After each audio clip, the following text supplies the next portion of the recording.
أول شيء صباح الخير، وأنا سعيد جدا بوجودي هون بيناتكم. يعني نشكر الهيئة المنظمة لهذا المؤتمر الجميل على الجهود الرائعة تاعتهم. اليوم بدنا نحكي شوي صغيرة عن الجستيشنال diabetes. We start by the definition. It is a condition in which a woman without diabetes develops high plasma glucose during a pregnancy. هلا the prevalence تاعه it ranges from 1 to 20% of pregnancies depending on which population you're studying and which studies you're quoting. Most of the time it resolves postpartum in 90 to 95% after delivery. It's important to understand the normal physiology of insulin sensitivity in pregnancy. First, we see in the first trimester بيكون في عنا الانسولين sensitivity actually improves, and we see this a lot in type 1 patients who get pregnant. Sometimes in the first trimester we need to lower the doses a little bit to avoid hypoglycemia, and then in the second trimester rapid increase in insulin resistance. In the third trimester it keeps going up, but it's less dramatic than the second trimester. Usually after delivery there's a significant drop in insulin resistance after the placental delivery. The insulin glucose metabolism, first the insulin starts by binding to its receptor, then a cascade happens.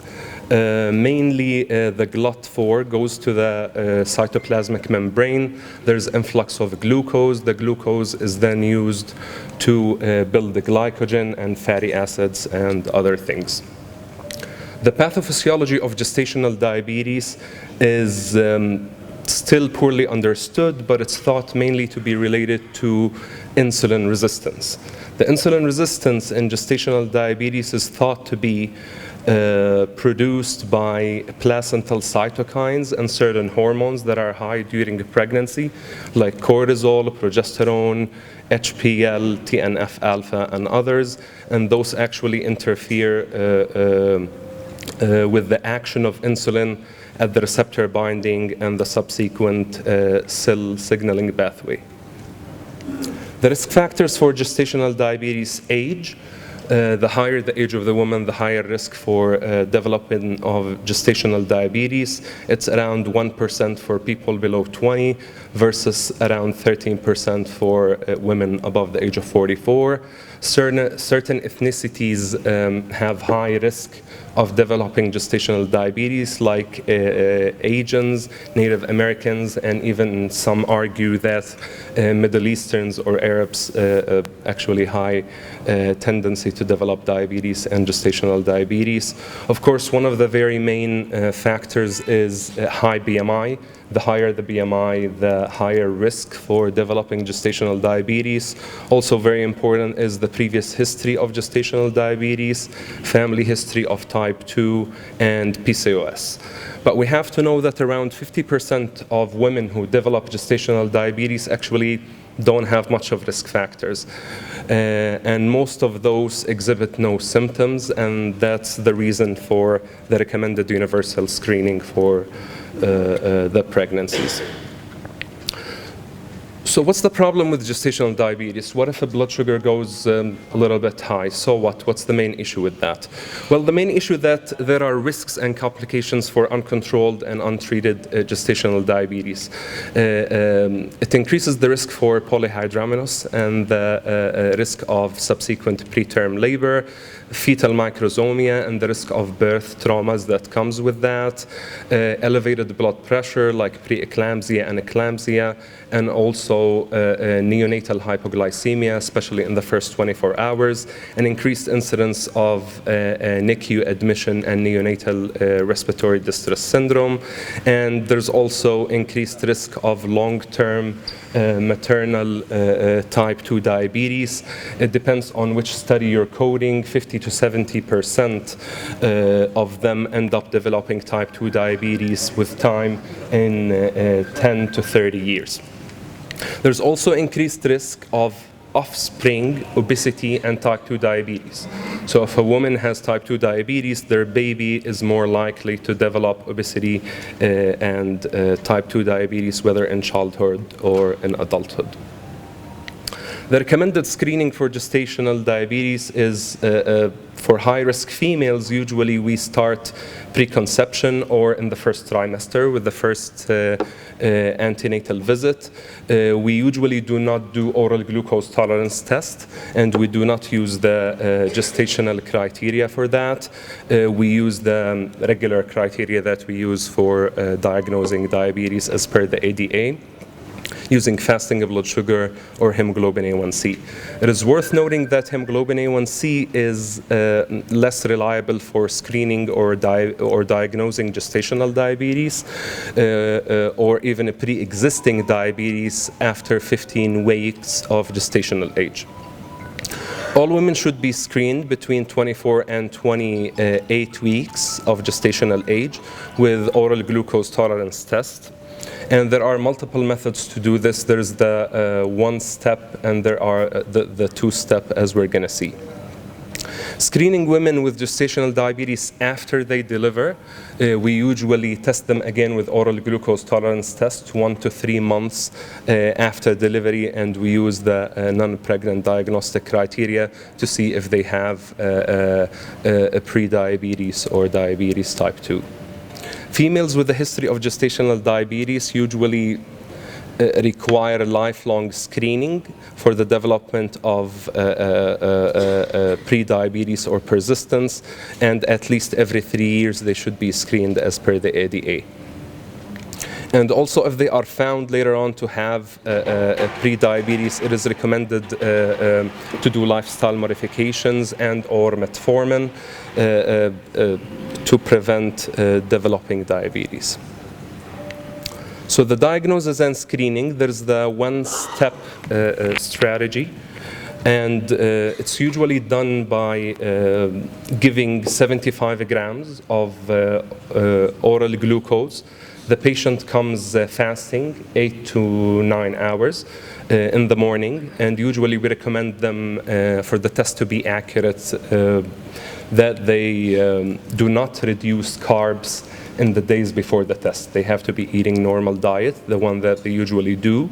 And when they go to the lab, you measure a baseline fasting blood glucose. Then you give them the 75 grams of the solution, and then you measure at 1 hour and then at 2 hours. If any of the criteria met, that's actually diagnostic of gestational diabetes. If fasting blood sugar was above 92, or after 1 hour more than 180, or after 2 hours more than 153. There's another way to do it, which is the two-step strategy. Step 1, the patient doesn't need to be fasting. We give them 50 grams of glucose, and we measure after 1 hour. If the reading is above 130, 135, or 140, depending on which cutoff you're using, that's considered to be a positive test. And then you actually proceed to the next step the next day, which is the 100-gram oral glucose tolerance test. But in the next step, the patient has to be fasting. And same thing, you measure a basal level, you give them the solution, and then you measure 1 hour, 2 hours, and 3 hours. And for the second step, for it to be considered positive, 2 have to be abnormal to be considered diagnostic of gestational diabetes. Well, now shifting gears to the treatment, and the cornerstone for treatment is actually lifestyle modifications. And it's very important to not underestimate the importance of lifestyle modifications, especially diet. In my practice, I tend to refer to a nutritionist. I think one should find someone experienced in gestational diabetes diet. The goal is to avoid the peaks in blood sugar levels. You give them the total calorie per day depending on their weight. but most of the time it's around 2,000 kilocalories per day, and usually we try to minimize simple carbs. We spread the carbs over the 3 meals and even also with 2 to 3 snacks, and we try to use slow-release carbohydrate sources. Breakfast carbs need to be restricted a lot of times more than other meals because insulin resistance tends to be highest in the morning. Second thing is exercise. Regular exercise has been shown to improve glucose levels in gestational diabetes. There is no exact consensus on the specific structure of it, but generally being more physically active definitely helps.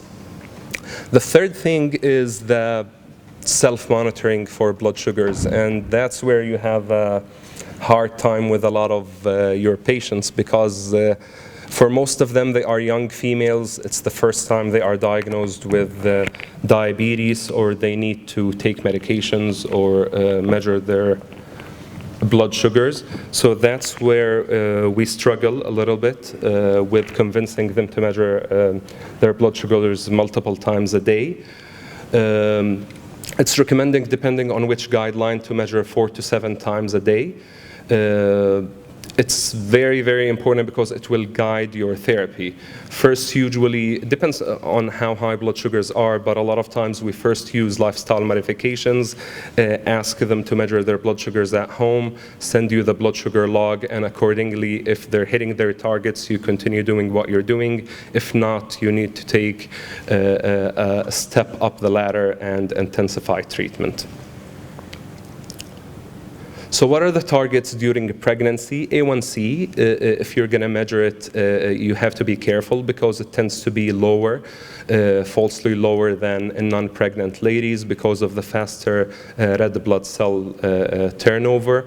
The recommended is 6 for all trimesters, and fasting blood sugar, they need to be less than 95, 1 hour postprandial less than 140, and 2 hours need to be less than 120. Now, the next step in the treatment is Metformin, and for the oral hypoglycemics, there's a little bit of debate or controversy on whether to use them and how to use them or not. But generally, the US FDA classifies it as category B, which implies there's no evidence of animal or fetal toxicity. It is approved in Europe, especially I think the XR formula to be used in pregnancy. It does cross the placenta, and it is excreted into milk when the patient is actually breastfeeding. There are multiple studies. It has been used for a while. Most people consider it to be safe, but there are recent meta-analyses concluded that metformin exposure causes small neonates with an acceleration of postnatal growth, resulting in higher BMI and obesity, especially in childhood. Failure rate with metformin in gestational diabetes is around 50%, and what we mean by treatment failure is that you're going to need to add another agent to the maximum dose of metformin to keep the blood sugars at target during a pregnancy. Usually, you can start with 500 milligrams once or twice a day, and you could titrate up to 2,500 milligrams per day, divided in 2 to 3 doses. And as per the most recent ADA 22 guidelines, they clearly say that it should not be used as a first-line agent, although, again, there's a little bit of a debate there. The second agent, the second oral agent that is used in pregnancy, which is Glyburide, US FDA classified it as category C, which means that the risk cannot be ruled out. It does cross the placenta, and it's also excreted in breast milk. It is associated with higher rate of neonatal hypoglycemia and macrosomia. Failure rate of Glyburide is around 20%, which is better than Metformin, but you still need in 20% of the cases probably to add insulin to control the blood sugars. Starting dose could be 2.5 once daily in the morning, and then you can increase to 5, and you could make it twice a day and titrate it up to 20 milligrams daily. I personally, I'm not a big fan of it. I almost never use it, and the ADA 2022 also clearly says that it should not be used as a first-line agent. Now, insulins. It is considered to be almost gold standard or the preferred medication for treating gestational diabetes. What to start exactly depends on the pattern of the hyperglycemia that the patient has. If they have fasting blood sugar above target, you could start Ditamir insulin or MPH at bedtime, and you titrate up according to the readings and depending on the target.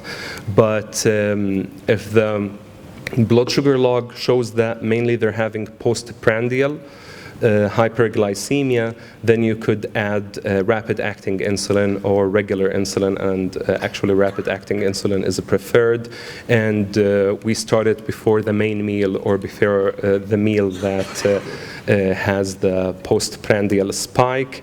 You can start as low as 4 units, and you could titrate up according to the blood sugar readings.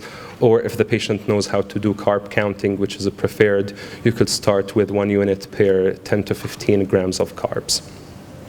If both fasting blood sugar and postprandial are high, you could start a full basal bolus for injection day protocol from the beginning.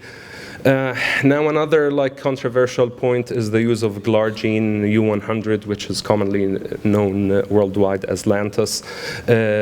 It can be used. It is not officially FDA approved for the use in pregnancy, but multiple studies have indicated its safety and efficacy. I personally used it before, but again, some people tend not to use it. Well, there's a new kid on the block. There's digludec insulin, which is known as Tresiba. It is recently, very recently, actually, that was I think last month or the month before, it was officially approved in Canada, and I'm not sure, I think in the US, but I know for a fact in Canada, their label was expanded to be used in a pregnancy, and that was depending on the EXPECT pregnancy trial, which was an open-label, multi-center, multinational, randomized trial of 225 adults with type 1 diabetes who were either trying to conceive or they were recruited in the first trimester, and was used to assess the efficacy and safety of digludec insulin compared to Ditamir insulin. And as we see, they were both randomized into either digludec insulin once a day, and on top of it, of course, insulin aspart 2 to 4 times a day, depending on how many meals they eat. And the other arm is Ditamir insulin, either once or twice daily. And on top of it is the prandial insulin, the insulin aspart 2 to 4 times daily. And they were followed during the conception period, pregnancy period, and up to 1 month afterwards. It showed that A1C during pregnancy with digludec insulin and Ditamir, they have similar efficacy. It's non-inferior to the Levemir insulin. And in regards, more importantly, to the safety, hypoglycemia during a pregnancy, if we look at the events, it is less with the digludec insulin, but it was not much clinically or statistically necessarily significant. Although we do know that digludec insulin, at least in non-pregnant, have less tendency to cause hypoglycemia, especially nocturnal hypoglycemia. In regards to preeclampsia and other adverse events, it showed that there's no significant change compared between the two groups, and same thing for other fetal outcomes. There is no significant difference clinically. Now, changing to use of CGM in gestational diabetes. I'm personally a big fan of this. It should be noted that it is not FDA approved for the use in a pregnancy, but nevertheless, we have good experience in it. Multiple studies have shown that it, as we're going to see, it correlates very well with the finger stick measurement. And more importantly, it gives you the trend for the blood sugars because honestly, in my practice, I struggle a lot with my patient to measure blood sugars multiple times a day and for them to send me their blood sugar logs every 1 week or 10 days to keep adjusting the regimen. So the CGMs just make my life easier and I think their life easier. So I tend to use it quite frequently. For people less familiar with CGMs, they are continuous glucose monitor. They're a device used to monitor glucose levels on a continual basis. For patients with diabetes, its use allows trending in glucose levels to be displayed over time. It's not exactly a new thing. It has been approved by the American FDA more than 20 years ago. The CGM system is made of a sensor, transmitter, and a receiver or reader. It measures glucose levels not in the capillaries like the finger stick do. They measure it in the interstitial fluid, which means they have a little bit of limitations in regards to the accuracy and more importantly in the delay. But there are multiple types for CGMs. There's the continuous, the flash, the external, internal, and real-time CGM. This is just to show you how it looks like. I think the pointer is not working, but down there we see the sensor and the transmitter part, and the upper pictures are essentially for the reader, which could be a separate device or it could be your phone. The pros and cons for CGMs, I consider them personally more convenient. They help you trending the blood sugar readings, and they give you more information into the glycemic variability, which is important. Less studies we have about the importance of variability in gestational diabetes, but it makes sense to me that it is as important it is in people who are non-pregnant. Sure. For people who are non-pregnant, it better detects and prevents hypoglycemia, especially overnight. So we have a standardized way of reporting the CGMs. You have the time and range, you have the standard deviation, and you have the average blood sugars, and more importantly, the curve that you see, which again is very helpful.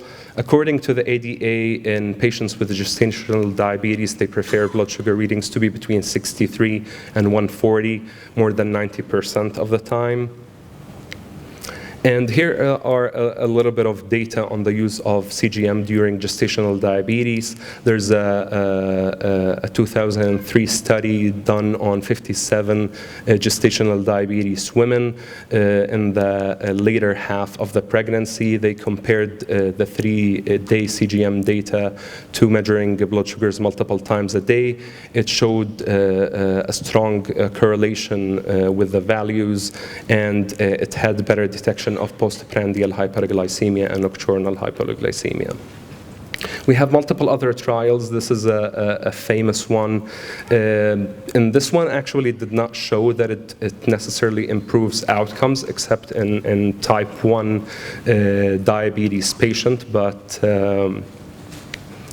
another trial in 2014 showed that it does lower risk of preeclampsia, lower cesarean section rates, less premature births, less hypoglycemia, and other outcomes. So because we have a limited amount of time, just the take-home points is do not underestimate the beneficial effects of diet and lifestyle modifications, because a lot of patients will be controlled on those, and sometimes those alone. Measuring blood sugars at home, whether using CGM or finger sticks, is the cornerstone for your treatment, because it helps you adjust the blood sugar, insulin and agent doses.